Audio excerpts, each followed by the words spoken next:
कहानी। एक बार की बात है, किसी जंगल में कमला और विमला नाम की दो चुड़ैल बहनें रहती थी, लेकिन दोनों में जरा भी प्यार नहीं था। वो दोनों हमेशा छोटी छोटी बात पर लड़ना शुरू कर देती थी। अरे तुम दोनों जब देखो तब आपस में लड़ती रहती हो, तुम्हारी वजह से मैं चैन से सो भी नहीं पाती। सारी गलती इस विमला की है। आज मैं एक इंसान का हाथ कट कर लाई थी। मैंने उस हाथ को फ्रिज में रख दिया था, लेकिन विमला ने हाथ को चुरा कर खा लिया। नहीं नहीं माँ, कमला झूठ बोल रही है, मैंने वो हाथ नहीं खाया। जरूर कोई भूतिया बिल्ली उस हाथ को लेकर जंगल में भाग गई होगी। तू ज्यादा होशियार मत बन, सभी चुड़ैलों को पता है कि भूतिया बिल्ली इंसानों का मांस नहीं खाती। देख, मैं तुझे आखिरी बार समझा रही हूँ, इसके बाद अगर तूने मेरी शिकार पर नजर डाली तो मैं तेरा मुंह नोच लूंगी। इतना कहकर कमला चुड़ैल वहाँ से चली जाती है। फिर अगले दिन विमला चुड़ैल एक आदमी का पैर काटकर घर ले आती है। विमला चुड़ैल उस कटे हुए पैर को अपने कमरे में रखकर हाथ मुंह धोने चली जाती है।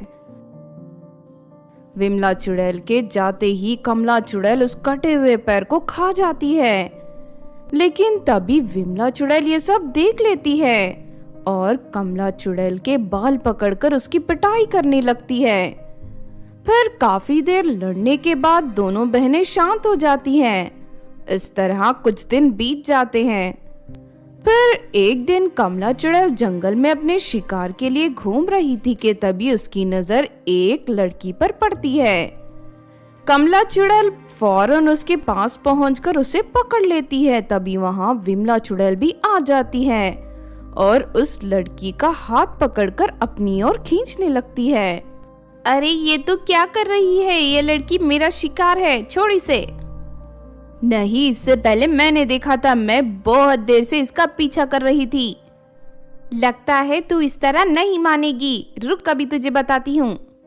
इतना कहकर दोनों बहनें एक दूसरे के साथ हाथापाई कर देती हैं। तभी मौका देखकर वो लड़की वहां से भाग जाती है। ये देख कमला चुड़ैल को बहुत गुस्सा आता है। तेरी वजह से आज वो लड़की यहाँ से भाग गई, अब मैं तुझे नहीं छोड़ूंगी। इतना कहकर कमला चुड़ैल अपनी शक्ति से विमला पर हमला कर देती है। विमला भी अपनी जादुई शक्ति से कमला पर हमला करने लगती है।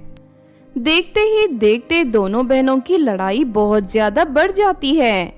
तभी उनकी वजह से एक पेड़ पर आग लग जाती है और उस पेड़ पर सो रही चुड़ैल आग में जलने लगती है।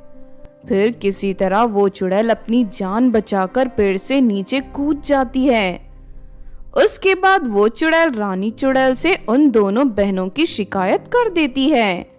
रानी चुड़ैल फौरन उन दोनों बहनों के घर पहुंच जाती है। आजकल तुम दोनों बहनों की बहुत शिकायत आ रही है, जब देखो तब तुम दोनों आपस में लड़ती रहती हो। इसीलिए मैंने फैसला किया है कि आज से उत्तर की दिशा में विमला चुड़ैल शिकार करने जाएगी और दक्षिण की दिशा में कमला चुड़ैल शिकार करने जाएगी। अगर तुमने मेरी आज्ञा का पालन नहीं किया तो मैं तुम्हें कड़ी से कड़ी सजा दूंगी।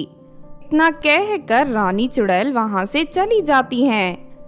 फिर अगले दिन से दोनों बहनें अपनी अपनी दिशा में जाकर शिकार करने लगती हैं। विमला चुड़ैल को रोज कोई ना कोई इंसान शिकार करने के लिए मिल जाता था, लेकिन दूसरी तरफ कमला चुड़ैल को रोज खाली हाथ लौटना पड़ता था।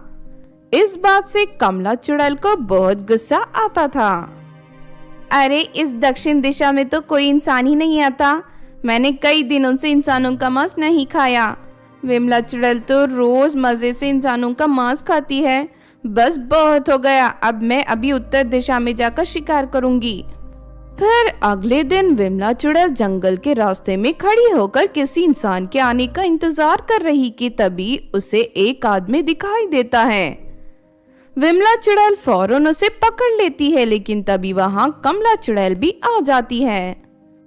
अरे तुझे रानी चुड़ैल ने दक्षिण में शिकार करने के लिए कहा था, तू यहाँ क्यों आई है? चल भाग यहाँ से। नहीं नहीं, अब मैं किसी की बात नहीं मानूंगी, दक्षिण दिशा में कोई शिकार नहीं मिलता, चल हट यहाँ से, इस आदमी को मैं खाऊंगी। इस तरह दोनों बहनें फिर से आपस में लड़ना शुरू कर देती हैं।